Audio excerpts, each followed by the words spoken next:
Hello, this is David Palizzi's final project, doing an oral history. So I started to think about really what program I wanted to focus on as I was completing this project. You know, when I really started at the beginning of this course, I really didn't know a ton about some of the programs that I had heard. I knew the word trio, I knew the word upward bound, but I never really knew what that all meant together. And so that leads us to my decision. I decided to choose Upward Bound as a program to research, one being the first trio access program, and I thought that would have a really rich history to learn from. But also, I really wanted to learn more about this program because I had seen it in so many facets. I had seen it at the University of Wyoming. I had seen it at Ripon College, which is a private liberal arts school in rural Wisconsin. I had also seen it at Colorado State University, and so really wanted to dig into some of that history and learn a little bit more.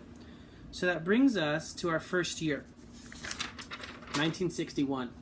Now, we're going to back up a little bit, and that's intentional, because in 1961, President John F. Kennedy appointed a man by the name of Walter Heller to serve as a chairman on a committee to study the problem of economic poverty in the country. This had become a salient topic in the United States, and President Kennedy wanted to make it a focus point. Unfortunately, as JFK was assassinated, President Kennedy was never able to see this program materialize. However, Heller was still serving as a committee chairman, and he brings his information to President Lyndon Johnson, who supports the idea and wants to provide funding for access-based work to education. And a month later, President Lyndon Johnson gives his famous speech during his State of the Union, where he declares his war on poverty. Which brings us to our next year, 1964. This is when the Economic Opportunity Act of 1964 was signed, and this housed the first creation of Upward Bound. Something that I actually learned is that the early initiatives of Upward Bound was actually not started by the Department of Education. It was actually started out of this committee, which was under the Office of Economic Opportunity in 1964. Which brings us to our next year, 1965. Now, at this point, there were 17 different pilot programs of Upward Bound, happening across the United States. So they started to see quite a bit of success with this. Staff members in the Office of the Economic Opportunity had an immense amount of pride in that office. And then that brings us to our next year, 1968. This is really important because in 1968, the Special Services for Disadvantaged Students program begun.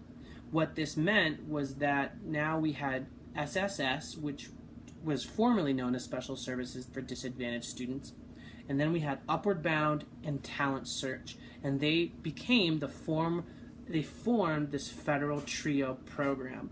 What's also important to note is that, as I said earlier, Upward Bound was in the Department of Economic Opportunity and then moved to the Department of Education. So we had actually a shifting of management over this program. And I learned through the research that this was actually a really tough decision to make, as people who had worked closely with Upward Bound were very attached to the program because of its success. Now we're fast forwarding to the year 1972. The significance of this is now Upward Bound formed a branch program called Veterans Upward Bound. This now served a different population while still wanting to increase access for those from underrepresented populations. Veterans Upward Bound aims at working through similar strategies to increase veteran enrollment in higher education. Now we're going to fast forward 4 more years to 1976. The reason this year is important is because this is when the federal government began to fund training for TRIO project directors. This is really important because it streamlined the amount of information that was provided to project directors and allowed everyone to have very similar information. Fast forwarding 4 more years to 1980. This is another big year because this signifies the reauthorization of the Higher Education Act. Now, the reason this reauthorization is a focal point for this timeline is because it now included first-generation college students are now eligible to participate in federal TRIO programs like Upward Bound. Now, previously, those students had not been identified, and so now the work shifted a little bit. Then we're going to fast forward to the year 1990. Another branch program is created, and it's called Upward Bound Math and Science Program. This program, similar to Upward Bound, however, now tailors a specific focus to help students enroll in some of the mathematics as well as sciences and overall STEM fields. We're going to fast forward 20 years to 2013 and 2014.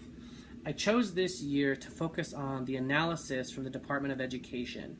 Now, they do research to determine how effective a program is, and what they had found was that 86% of students who were participating in Upward Bound immediately enrolled in higher education directly after graduating from high school.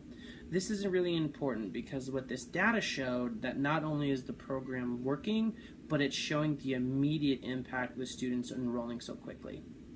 Fast forward one more year to 2015. The reason I chose this year is because this is the last year, or at least most current information about federal funding dollars that were allocated to Upward Bound. As of right now, there was over $43 million that had been allocated, with around 10,000 students participating in the program. The reason this is important because there's lots of conversations right now as the Higher Education Act is going to be reauthorized, and people are wondering what that funding is now going to look like with a new Department of Education chair and things shifting. Overall, I found this project to be really enlightening. I think about what was going on in 1961 and 1964 to where we are now, and I think I'm going to be honest, it's really hard to see where we've come from, because I think what would it look like now if we took the same approach as President Lyndon Johnson, to take a war on poverty and not necessarily target poor people. I think the rhetoric has definitely changed, and I really hope that this funding gets reauthorized and make sure, because I think this program is really important. But also, I think learning about the history and how much work has gone into these programs, this wasn't something that has just started, but has rather been around for close to 80 years. And I think to me that is just so important to talk about and always remember where we came from and the people who put all of this work in to make this program what it is now. Thank you so much for taking your time, and have a great day.